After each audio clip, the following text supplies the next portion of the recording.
develop your acting skills.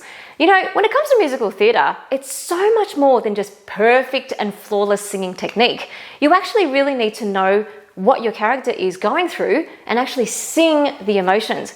So a couple of things I would suggest you do. Number one, really delve deeply into the character and who they are, you know, what are their likes, what are their dislikes, what are they going through and what they're feeling. Number two is to actually understand what happens in the scene before the song that you want to sing, because that's going to inform how you sing the song that you're going to sing, because then you're going to realize what the actor was actually feeling just before they sang this song.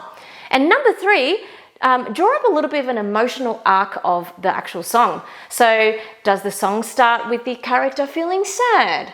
Does the song then move into the character feeling frustrated?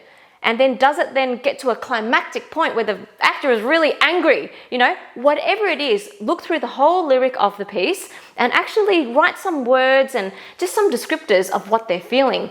And that is going to give you the emotional arc of the whole journey of the song, which is going to help you to express it more authentically.